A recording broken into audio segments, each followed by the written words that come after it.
Beyond the fact that nobody really likes where Star Wars is going ultimately, one of the other criticisms that has rang true is that Star Wars has plenty of filler and very little in the way of moving the needle forward. That is not a criticism you can levy at Episode 4 of Ahsoka. There is a lot that happens. The story definitely moves. Big changes have happened.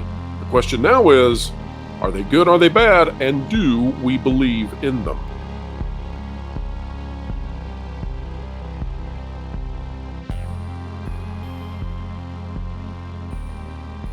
All right, folks, welcome back to another video explaining entertainment and keeping you ahead of the culture curve. Wow, do we have a job today, because Ahsoka Episode 4 is filled with stuff. Is it good stuff? Is it bad stuff? Is it stuff that is authentic to Star Wars? Well, those are different questions, and we aim to answer each and every one of them. You've come to the right place because we have a Star Wars guru. Lauren Connor of ThatParkPlace.com rejoins the channel yet again. Lauren, welcome back. Thanks for having me. Good evening. All right, Lauren, you and I have both seen Episode 4 of Ahsoka, and I suspect that most of the folks out there have also seen Episode 4. Maybe they have not, but, well, there was a lot of stuff that happened. Major events, and I'm going to withhold my thoughts for now, other than to say this. My one criticism that I'm going to lay out before you get started. My one criticism would be that I dislike when a character makes a decision so that the story can progress. And I felt like this episode had a character do something which went way outside of what would be reasonable. Now, I could be wrong, but I felt it went way outside of reasonable in order for this major departure in the story to happen and for chaos to ensue. But Lauren, it's time for you to let us know, what did you think? Take as little or as long as you need to express your thoughts. I have a feeling you have much to say. Maybe not as much as you think. I'm going to take an opposing viewpoint to you, I think. I will agree that lots of stuff happened in this episode, but I think it was just lots of stuff. I don't think really very much major actually occurred, but I'll have to get into the details of the show to get into that. I think before I do that, though, I do want to talk about the things that I thought were good. I always like to try and front load with that Absolutely. so that people don't think I'm just completely crucifying the show.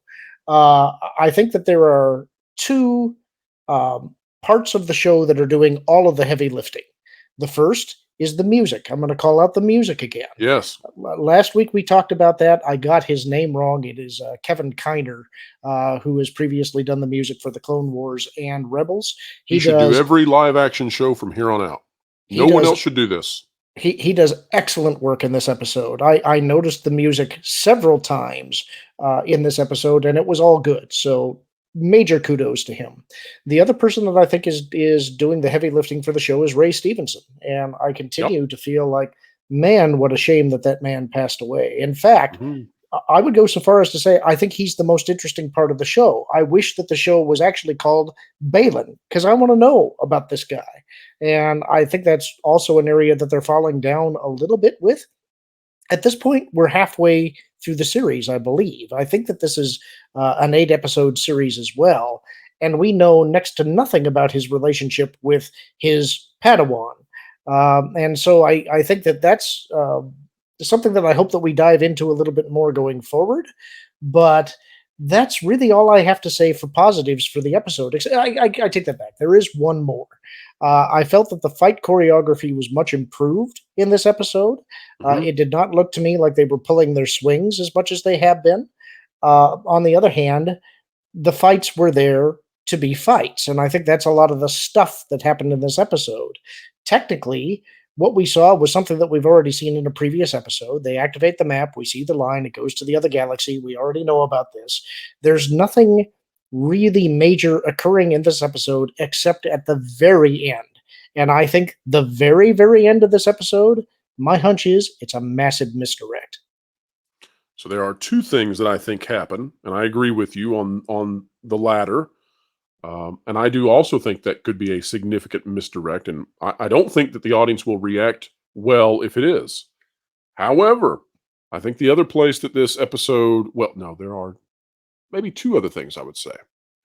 The I think the biggest deal here, of course, and for those of you watching who have not yet seen the episode, we are now going into spoiler territory. So, um, I think the decision by Sabine and the way that it plays out is a significant movement for her character, for her relationship with Ahsoka. I think it's a big deal. I also did not feel that it rang true. I felt that it was a plot device rather than a natural character action. The stakes are simply too negative for her to hand the device over, I think. She might have tried to keep it for herself. She's just watched Ahsoka in her mind be killed by this man. And so the idea that she would then hand him the fate of the galaxy, I mean, even for Ezra, it's still it's a lot to ask the audience to believe that that could happen the way it did. And then the other thing, now this one goes, I guess, into another criticism, and I'm not overly negative about this episode. I don't have a negative feeling about it because I think for the casual viewer, there was enough that happened in a well packaged way that I think the casual viewer will have fun. But I will say this: I thought it was odd that there was a kid in the cockpit of a ship going into this kind of a battle. I thought you have to be the worst mom in the world to put this kid, with you in this kind of a situation. So, Lauren, what do you think about those two things? Well, Jason's kind of hard to talk about because he's in the show. He is a important part of Rebels and Hera's life, but we know nothing about him. I don't know that I would say you're the worst mom in the world for taking him on board the ship, which is technically Hera's home. Um, because there's always been kids in these kind of shows. That's part of how you draw the audience in, and the audience typically forgives you for doing something like that. Put him on a But monitor or something. Have him yelling, "Mom!" I think a big part of the problem with this entire show is that it's all built on contrivances. Almost everything in this show is a contrivance to get the plot where Dave wants it to be, as opposed to arriving anywhere organically. And I think that that's showing even more the farther we get into the series. I continue to be just flabbergasted that they keep trying to build up this supposed relationship that existed between Ahsoka and Sabine. I actually saw somebody asking in a Star Wars forum the other day, trying to recall whether or not Ahsoka and Sabine ever actually had a conversation in Rebels, whether or not they ever shared a scene where they spoke to each other meaningfully. And They I have a didn't deep actually. sisterhood, Lauren. How dare you I, question it? I didn't actually review the thread, and I haven't gone back to find out myself, but I've never been able to remember one either. And I think that's a real problem. I also think something that they did in this episode was they revealed a plot point that Sabine's family has apparently been killed on Mandalore. And that's again a contrivance. It's a convenience. It makes her feel lost. And so that they're trying to explain why she gives over the map. But I don't think it works. It's something that now you've now told the audience, you didn't show them. You didn't really have any stakes in that if you did not see Rebels, so you don't know her family. I just feel like this is a classic Dave Filoni filler episode, and he's famous for those. But the contrivances are stacking up, and I think that's a real impediment to storytelling as a whole. Like, I think you cannot continue to build your stories out this way. If you don't have enough story to tell, shorten the seasons. You should only be telling as much story as you can keep the audience engaged for. So, Lauren, on the issue, I suppose, of these characters and their relationships to one another, I agree. There was a scene where uh, Ray and what is the his Padawan? I know I used his actual actor's Shin. name, but Shin. They're standing there looking off into the distance at one point. When somebody runs on the scene, I thought, well, there's that video game NPC situation again, where what are they doing? Well, they're standing in place, locked into their animation until something happens that moves the story along. And so I can definitely see what you're saying there. But go ahead, get a thought. I was going to say, I think Shin actually could be a fascinating character because she has obviously put effort into the fight choreography. There is mystery as to how she came to be Balin's Padawan or whatever they're going to call her. I do expect they're probably going to explore that at a certain point, but I think it's starting to get a little late into the game to be giving us those kind of details. So. It's just another thing where I think they need to be focusing more on plot and character rather than trying to force the story where they want it to go. Absolutely. All right. So walk us through though the very end of the episode. What do you think is going on, and what do you think is the actual outcome of it? Well, there is a battle between Balin and Ahsoka is apparently killed. After which, Sabine. Did you find it Uh, odd, Lauren, that there really was no sign that she had been sliced through or anything? I mean, nobody ever. These lightsabers are like little Nerf Well, sticks, yeah, Disney's really squeamish about that, and I think that's why you have Sabine miraculously surviving the impalement through unless the Lauren. belly. That's right. If you're a woman, or well, I'll tell you what. If you are a magically force puppeteered suit of armor filled with dark cloud magic, do not take on a lightsaber. It is a completely different story for you then. Yeah, that was something else I wanted to touch on, which is that this is another story problem because we have seen that kind of thing happen before. When Palpatine went down the reactor, there was the eruption of energy that came out of the reactor, and then it got sucked back down. That is mysterious, and you've had people speculate about that for a while. In the old EU, there were various characters that were killed that way, but there's never been any consistency to it. Some Darksiders just go down and go, eh, whereas others have all kinds of mysterious things happen. And that's another one of those little forced mysteries that's never really been explained. And so I feel like that just sort of opens up that can of worms too. It's like, all right, are we going to explain this? Or is that just going to be one of those things we're supposed to take on faith? I think we're just moving on from that. But something we shouldn't move on, of course, is the situation at the very, very end. I interrupted you on that, so share with us more in So detail on the meeting. Sabine witnesses Ahsoka's apparent death and is in a state of shock. And she is trying to hold the map now hostage, threatening to destroy it. And Balin takes this opportunity to tempt her. And I agree with you. This is a moment of weakness in Sabine that I just don't buy.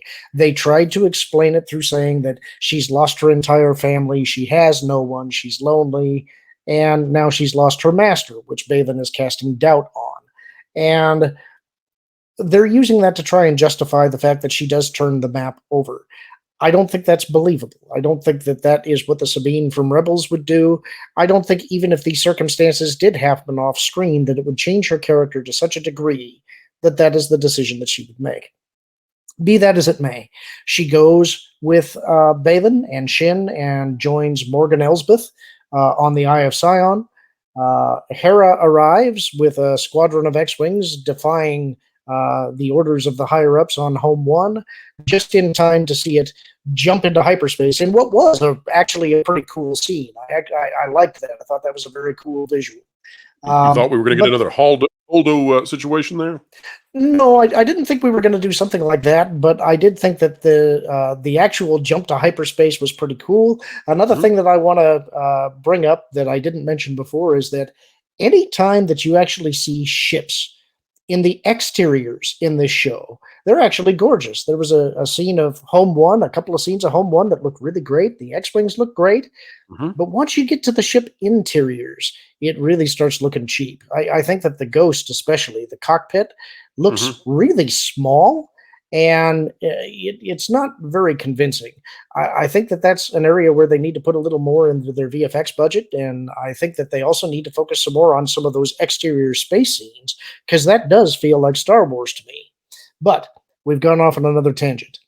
After they've jumped to hyperspace and a bunch of rebel pilots have been killed by being in the path of the Eye of Sion, we cut back to Ahsoka, apparently initially looking like she's floating on water.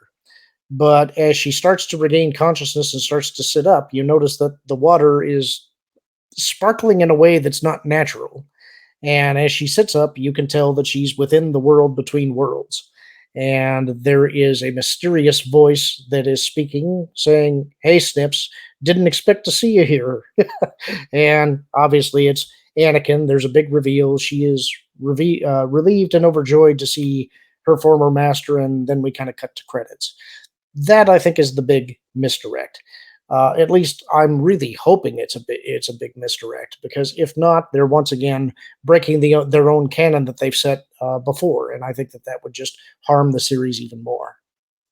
All right, so let me tell you why I'm nervous that it's a misdirect. I'm nervous because I think that the suit of armor, I think that was a misdirect. I think that we'll get no answer to that. I think that it may have simply been a puppeteered suit of armor by the Force or witchcraft or what have you, and that there's really nobody in there.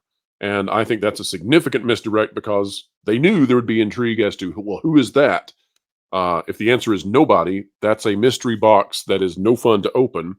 And I worry that if they do that with the Anakin situation, that fans will exit the show quickly. It's the same problem that they have whenever they're doing these subtle retcons, because you can get away with retcons if you're fixing mistakes and if you do it cleverly enough that the audience is willing to go with you. But if you're doing it for the convenience of the story that you want to tell, because you want to wrestle the plot in a direction that it can't naturally go, you're undermining all of the other stuff. You're starting to take the planks that are holding your platform holding your platform up out, and that means eventually it's going to collapse. The audience will stop trusting you if nothing has any permanence or meaning. Now, in this case, I actually kind of like the idea you just posited that maybe it was just an animated suit of armor, Hmm. because there actually is kind of an explanation for that. That would fall in line with Night Sister magic. And so that's something a little different than what the Sith did. And if so, that would be a cool reveal of an ability. So that might be actually a cool thing to do if they try and take it that direction. The misdirect with the world between worlds, I think, is primarily because that's not how you get to the world between worlds. It was established in Rebels that you could do it from within the Lothal temple. And it seemed to be tied to that particular temple, because after that temple was destroyed, the Emperor went to great pains to retrieve portions of the temple to rebuild an arch so that he could try to tempt Ezra to open up the pathway so that the Emperor could get in. And Ezra managed to foil that plan. So it seems to be tied, perhaps not to a single physical location, but at least you need a pathway to get there. So my hunch is this is a dream that Ahsoka is having while she's knocked out. She'll have a conversation with Anakin that will resolve some of her feelings regarding training Sabine and figuring out how to rebond with her when she manages to catch up to her. She'll wake up, and then we'll move on with the plot from there. I think that will be very unsatisfactory to audiences out there, especially to those who are sort of casual and maybe were excited by this episode, by all the fighting and the great music. I really come back to that, Lauren. It's amazing to me what great music can do for a show, for an episode, lifting it up so that at least it feels better and feels more polished than what we've had in the past. Um, okay, so where is this series going then? We're at the halfway point. We've got four more left. What do you think's going to happen? When does Thrawn show up? How long is this going to take? I don't, well, it depends. I don't think that they're going to hold off showing Thrawn until the very end, but I don't expect him to be a major presence. I'm willing to be proven wrong about that. I just think that they kind of want to hold their powder in reserve because they're going to want to eventually get to that movie that is supposed to happen. Um, I think that they'll have to do some kind of a reveal of him within the next episode, because the Eye of Sion has jumped wherever the pathway to Paradia takes them. They should supposedly be there unless they do another filler trick where midway through the hyperspace jump, one of the hyperdrives blows and they get stranded before they can make it all the way. I could definitely see them trying to pull something like that, but you're going to be testing the audience's patience the more that you keep from getting to the goal. I don't think they can keep pulling these tricks for much longer. Lore, let me ask you a significant Lorne, or excuse me, Lorne, let me ask you a significant lore question. You've become synonymous with lore. We would assume now that the New Republic is aware, or they soon will be, of what has just happened. We would Mhm. assume that's no longer a secret, and that they realize there's a tremendous threat against the galaxy. How in the world can this story go forward authentically for major Star Wars fans? How can it go forward without either Luke or Leia being involved in this somehow, some way? I don't see how this could go on, and it's like, well, no, Luke's he's lifting some rocks, he's building a temple somewhere, so better leave him out of this one. Well, I think they'll just continue the Hera plot line that they've already introduced because they've gone to great pains to show just how non-cohesive the New Republic government is. So I imagine what you'll see is that Hera will return to the New Republic with a report of what she's seen, but she also will have lost a whole bunch of pilots. So Senator Ziono is going to tear her apart, and he's going to discredit her and say, "You have no proof that this has anything to do with Thrawn. Thrawn's dead." That pushes Leia potentially to see that the New Republic is not taking any of these potential threats seriously. And that could be when she breaks off and starts forming her own little independent battle group and declares herself a general. Uh, that'll probably happen off screen. They may talk a little bit about potentially routing some resources in a shady way so that she can build her forces independent of the New Republic. But I don't think leaving Luke out of this is a problem so much because the Republic's just going to not take anything seriously. That seems to be all the Republic does. And you don't think And that Luke would feel a disturbance in the Force, that Thrawn is being brought back, or something to that effect? well, I think the argument could be made. Luke may not even know who Thrawn is. Leia potentially would, but I'm not sure that Luke would have any awareness of that. And I think at this point, with him off building a Jedi temple, he's not really involved in Republic business. He's probably not paying any attention to the Holonet and checking in with senators. He doesn't talk to Wedge. He's just doing his own thing in this new continuity. And so I think they'll just ignore that. Ahsoka, you might want to put in a call, by the way. Things seem to be getting out of hand. But Lauren, let's talk about how you would rate this episode. What do you think? You can come up with whatever scale you want. You can give it, 5 lightsabers out of 7. However you want to set this up, you do it. But what are your thoughts on grading this thing? I have no idea how to grade it. I'm fantastically bored by the series overall. I just don't. For me, it's not doing anything. I know there are people who like it. I can praise the music. I can praise some of the acting.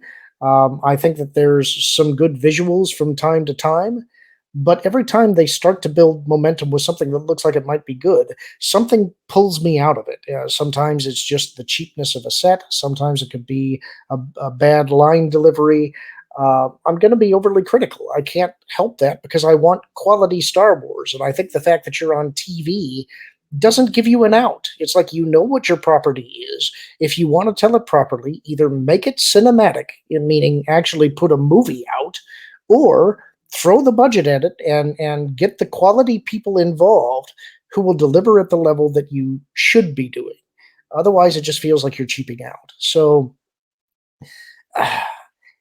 I don't know how to grade it. It's for me. I guess I'm going to cop out. I'm going to give it a 5 because Fair uh, enough.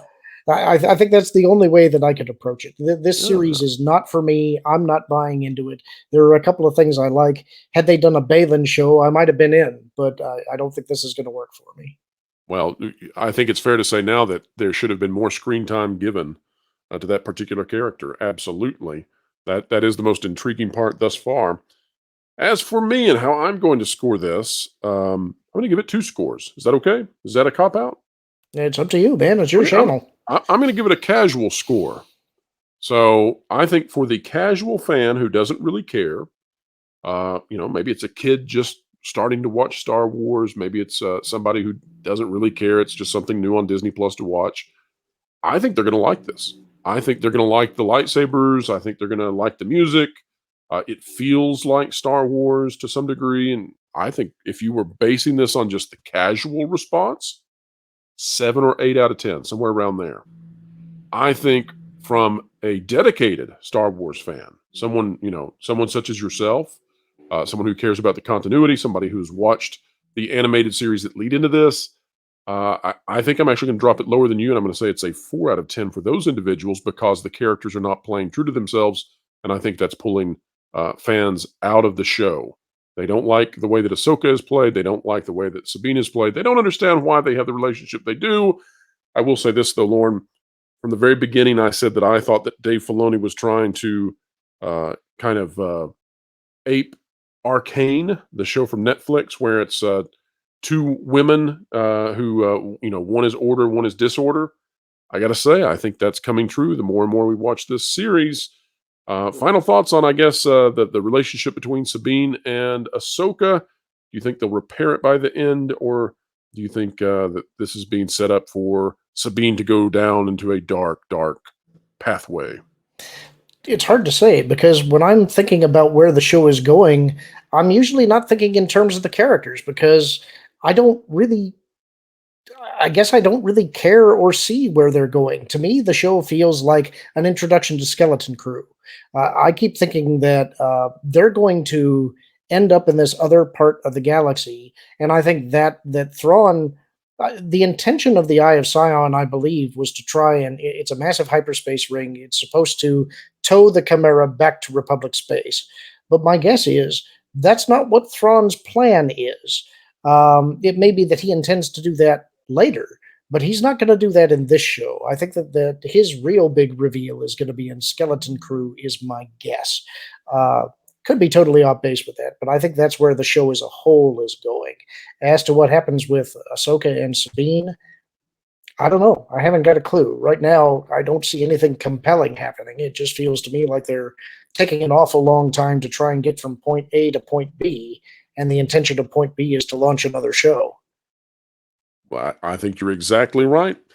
Well, Lauren, thank you for being here for this one. Folks, there was plenty of stuff in episode 4. Whether or not you like the stuff may come down to whether or not you are highly connected with these characters from the past and whether you want them to stay consistent or whether you just like some lightsabers and some blasters finally shooting stuff. In that regard, well, stuff happened and there were no Vespas involved, and I suppose that is at least the improvement that we could all get behind. Please, no more Vespas. All right, Lauren, where can people find you on this great, big, beautiful web? You can find me at Lorne Connor on X, and you can find me at Lorne Connor 9030 on YouTube. You can find some of my articles on that Park Place, and usually you can find me on the chat on Valiant Renegade stream on Sundays. All right, folks, this conversation is a wrap, but the commentary begins, and I have a feeling you all have lots to say about this one. Perhaps it's not like that new video game, Starfield, whatever that is. There's drama surrounding that, so let's not take it to that level of drama, please. But tell us what you think. We really do care. We really do read them. We often respond. Did you like it? Did you not like it? Are we too harsh? Are we too, negative about this? Let us know. We would love to find out your feedback. And if you like conversations such as this, consider clicking the like button, share, subscribe, and when you click it, you stick it to the algorithms.